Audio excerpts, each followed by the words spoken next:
मैं अरुण पांडे आप सबका हार्दिक स्वागत करता हूं। मित्रों, जैसा कि आप सब जानते हैं कि हम कारक प्रकरण का सीरियल वाइज अध्ययन कर रहे हैं, शब्दशास्त्र अध्ययन कर रहे हैं, और आज जो हम सूत्र देखने वाले हैं वो एक ही सूत्र दो विभक्तियों का विधान करता है, इसलिए भी महत्वपूर्ण है। सूत्र है यतश्च निर्धारणम, वह निर्धारण में षष्ठी और सप्तमी दोनों विभक्तियों का विधान करता है, इसलिए महत्वपूर्ण है, ध्यान देना है। विशेष सूत्र है और उस सूत्र की सारी बातों को, उस सूत्र के सभी उदाहरणों को, जितने उदाहरण सिद्धांत कौमुदी में या लघु सिद्धांत कौमुदी में दिए हुए हैं, उन सभी उदाहरणों को हम आपको बताएंगे, सभी उदाहरणों को घटित कराएंगे। जो 4 उदाहरण है वो चारों उदाहरणों में कौन जाति है, कौन गुण है, कौन क्रिया है, कौन द्रव्य है, चारों बातों को बताएंगे। आपको बुद्धि में बुद्धिस्थ करने का ये प्रयास होगा। पर हाँ, क्योंकि आप जानते हैं आपकी परीक्षा में अभी समय है, इसलिए हम इसको छोटे छोटे भाग में, व्याकरण के सभी विषयों को ज़्यादा लंबा खींचने पे, 45 मिनट से लंबा खींचने पर व्याकरण का विषय थोड़ा ऊर्ध्व होने लगता है, सिर से ऊपर से जाने लगता है। इसलिए छोटे छोटे वीडियो में, एक एक वीडियो में आपको बताएंगे, जिससे आपको यदि यह सूत्र नहीं समझ में आया तो आप केवल इसी वीडियो को फिर से रिवाइज करके देख लें।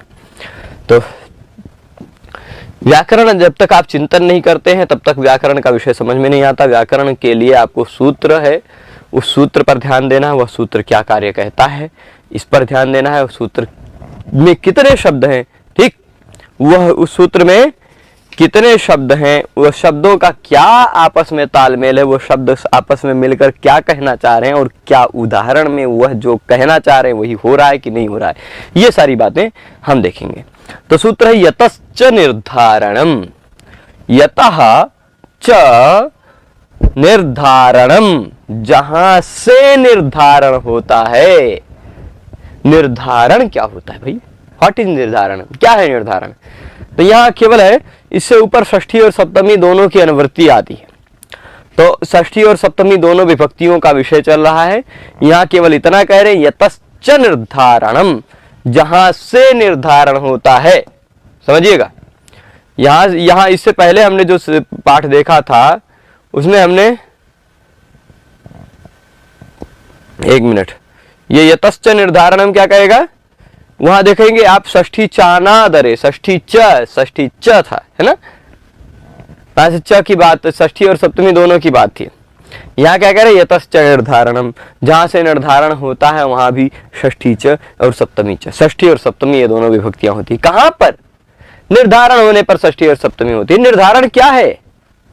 तो निर्धारण के बारे में ये बता रहे हैं, जाति गुण क्रिया संज्ञा भी, जाति गुण क्रिया और संज्ञा, संज्ञा को द्रव्य भी कह सकते हैं, इन चारों में से किसमें, जाति में, गुण में, क्रिया में और संज्ञा में, इन चारों के समुदायों में से किसी एक देश का एक को अलग करना निर्धारण कहलाता है। निर्धारण क्या है? समुदाय में से किसी एक को अलग करना निर्धारण है। जैसे आप कहेंगे कि छात्रों में मैत्र बहुत अच्छा है, छात्राओं में कोई एक लड़की का नाम बोल देंगे कि जैसे मान लीजिए कोई एक देवी नाम है मान लीजिए, तो छात्राओं में देवी बहुत अच्छी है। अब क्या छात्राओं का समुदाय है, उस समुदाय में से किसी एक भाग को, किसी एक व्यक्ति को, किसी एक को पृथक करना है, अलग किया जा रहा है, किसी एक को अलग किया जा रहा है, बात समझ रहे हैं ना। तो समुदाय में से जब आप किसी एक को अलग करके बताते हैं, वहां पर निर्धारण कहलाता। वो क्या है? वही है निर्धारण। समुदायात एक देशस्य पृथक्करणम, समुदाय से किसी एक भाग का, एक अंश का अलगाव करना, वो होता है पृथक्करण, वही कहलाता है निर्धारण। क्या कहलाता है? निर्धारण। अच्छा, अब निर्धारण में और बातें ध्यान दीजिएगा। जाति गुण क्रिया संज्ञा, ये 4 चीजें हैं, आपको चारों का उदाहरण ध्यान देना है ना। क्या है जाति, उसका क्या उदाहरण है, क्या है गुण, उसका क्या उदाहरण है, क्या है संज्ञा, उसका क्या उदाहरण है, और क्या है क्रिया, उसका क्या उदाहरण है। आप देखिए, कभी क्या होता है, विभिन्न जातियों में से किसी एक जाति को, विभिन्न जातियों के समुदाय में से किसी एक जाति को अलग किया जाता है। विभिन्न गुणों में से कभी किसी एक गुण को अलग किया जाता है। विभिन्न क्रियाओं में से किसी एक क्रिया के द्वारा निर्धारण किया जाता है, या विभिन्न नामों में से किसी एक नाम का निर्धारण किया जाता है। ये 4 प्रकार के होते हैं। इन 4 प्रकार के समुदायों में से किसी एक समुदाय को अलग किया जाता है, या किसी एक देश को, किसी एक अवयव को, किसी एक व्यक्ति को, किसी एक जाति को, किसी एक गुण को, किसी एक क्रिया को या किसी एक संज्ञा को अलग किया जाता है। वहीं पर होता है निर्धारण। और यतश्च निर्धारणम, जहां से निर्धारण होता है वहां पे षष्ठी और सप्तमी दोनों विभक्तियां होती है। जिसे आप जानते हैं हमारे संस्कृत साहित्य में बहुत सारे कवि हुए हैं, हजारों लाखों कवि हुए। आज भी इस धरती पर संस्कृत के हजारों कवि हैं। ठीक है, एक आपके सामने है, हम अपने आप को भी मानते हैं। तो ये क्या है? जाति गुण क्रिया संज्ञा। जाति गुण क्रिया संज्ञा, इन चारों में से किसी एक का निर्धारण करना। आप जानते कवि हैं, पर कवियों में क्या कहेंगे? कवियों में कालिदास श्रेष्ठ है, इसे बोलते हैं ना हम, कवियों में कालिदास श्रेष्ठ हैं। ऐसा बोलने के लिए आप इतना जानते होंगे, इतना जब हम बोलते हैं कवियों में कालिदास श्रेष्ठ हैं, तो क्या होता है? क्या होता है आप जानते हैं? इतने में ही एक बड़ी बात हो जाती है। वो बड़ी बात क्या है कि समुदाय में से हम किसी एक देश को पृथक कर रहे हैं। समुदाय है कवियों में, उनमें से कोई एक व्यक्ति, कोई एक कालिदास को हम अलग करके बता रहे हैं, है ना? वही होता है निर्धारण। उसी को कहते हैं निर्धारण। निर्धारण क्या है? कई में से किसी एक को अलग करके बताना, विशिष्ट करके बताना, वही है निर्धारण। और वह निर्धारण जिससे होता है, जिस समुदाय से, उस समुदाय में षष्ठी और सप्तमी विभक्तियां लगती हैं, है ना? यतः, जहां से वह निर्धारण होता है, जिस समुदाय से, उस ततः षष्ठी सप्तम्यौ स्तः, षष्ठी और सप्तमी दोनों विभक्तियां वहां से होती हैं। जैसे अब चारों का उदाहरण देंगे, जाति का, गुण का, क्रिया का और संज्ञा का। जाति का क्या उदाहरण होगा, गुण का क्या उदाहरण होगा, क्रिया का क्या उदाहरण होगा, संज्ञा का क्या उदाहरण होगा, देख लीजिए। नृ, नृ मतलब नर, नृ मतलब नर होता है ना, पुरुष। नृणाम नृषुआ ब्राह्मण श्रेष्ठ। यह नृ का पर्याय आप ले लीजिए मनुष्य। ठीक, मनुष्याणाम मनुष्येषु ब्राह्मण श्रेष्ठ। ढेर सारे मनुष्य हैं, उन मनुष्यों के समुदाय में से किसी एक जाति को ब्राह्मण क्या है? ब्राह्मण कोई जाति है, या ब्राह्मण कोई गुण है, या ब्राह्मण कोई क्रिया है, या ब्राह्मण कोई संज्ञा है? अब बताइए। जाति है, जाति है। ब्राह्मण किसी एक व्यक्ति का नाम नहीं है। जो किसी एक व्यक्ति का नाम होता है वह संज्ञा कहलाता है। ठीक, जो किसी एक व्यक्ति का नाम होता है वही संज्ञा होती है। ये इतनी बात समझ रहे हैं?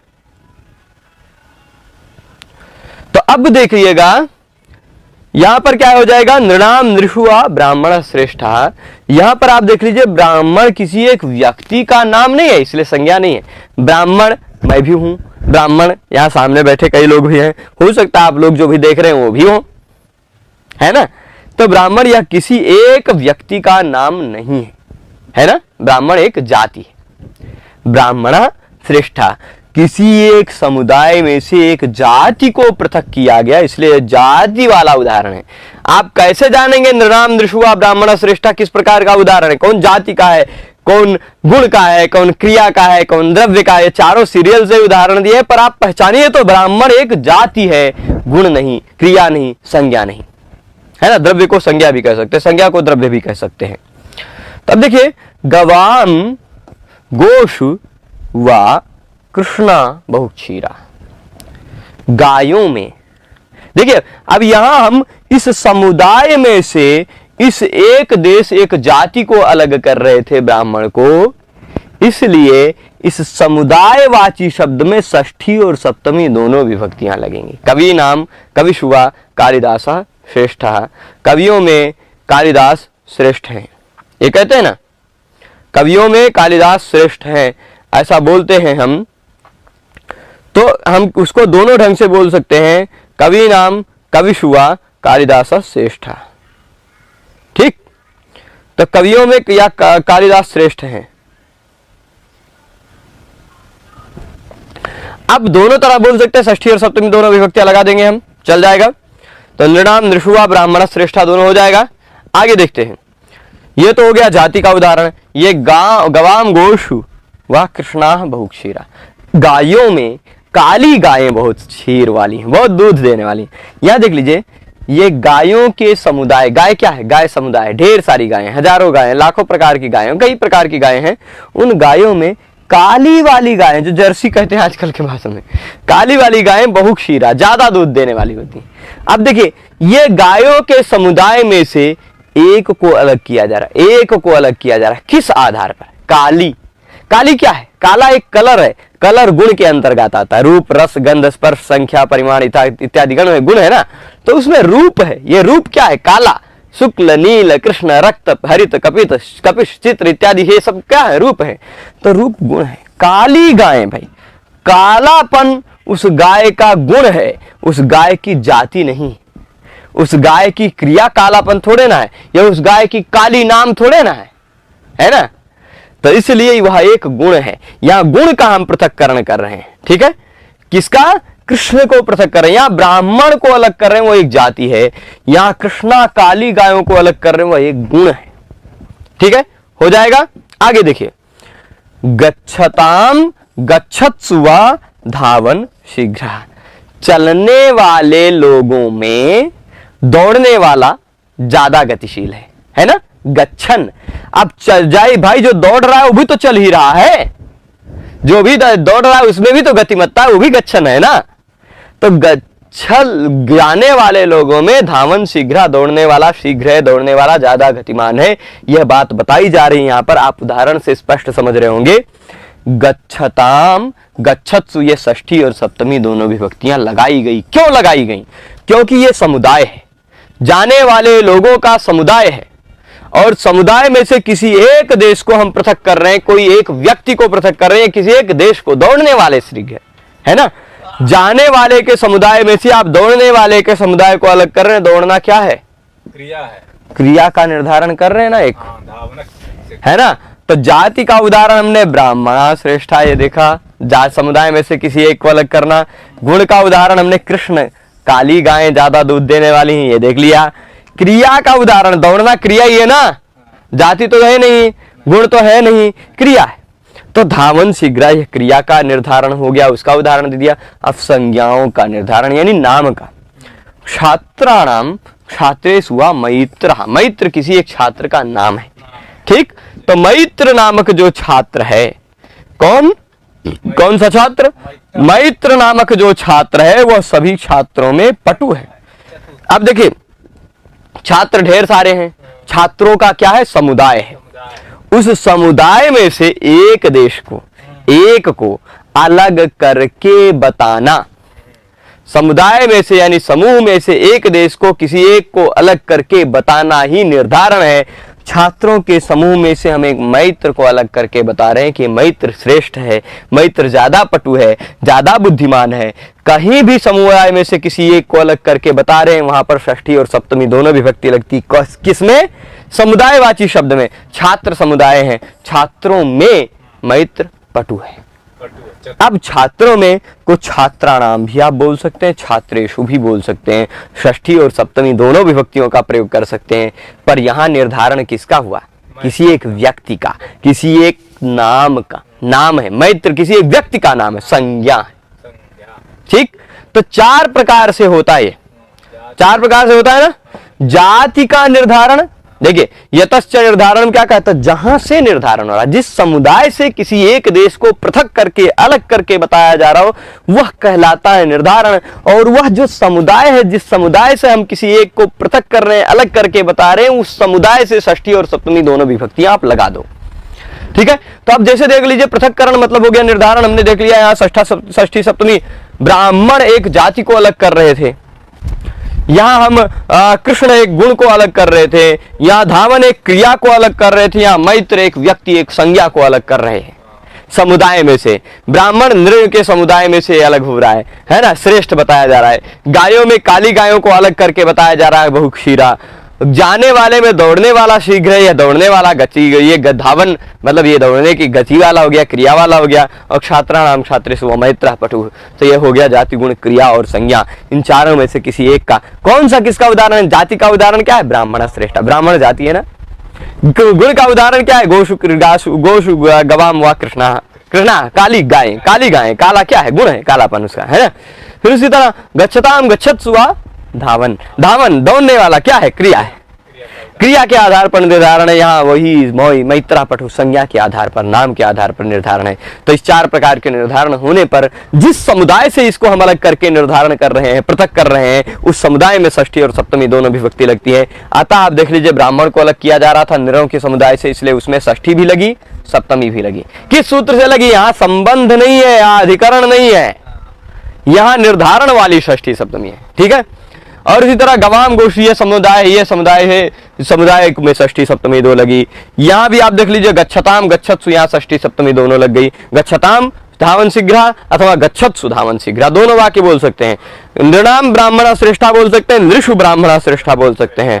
गवाम कृष्णा बहुक्षीरा बोल सकते हैं, गोषु कृष्णा बहुक्षीरा बोल सकते हैं। उसी तरह छात्राणाम मैत्रा पटु बोल सकते हैं, अथवा छात्रेषु मैत्रा पटु बोल सकते हैं। चारों तरह से बोल सकते हैं। कौन किसका उदाहरण है आप जान जाएंगे। अगर अलग किया जा रहा है मैत्र को कोई एक नाम को, तो वह संज्ञा का उदाहरण है। अगर अलग किया जा रहा है कृष्णा को कोई एक गुण को, तो वह गुण का उदाहरण है। अगर अलग किया जा रहा है ब्राह्मण को कोई एक जाति को, तो वह जाति का उदाहरण है। और अगर अलग किया जा रहा है धावन को, गतिमान को, गति को, तो क्रिया का उदाहरण है। तो इस तरह से हमने यतश्च निर्धारण इस सूत्र को इस पाठ में देखा। इस पाठ में आज इसी सूत्र पर रोकेंगे। इससे अग्रिम पाठ में हम किसी और अग्रिम सूत्र के साथ आप सबसे फिर मिलेंगे।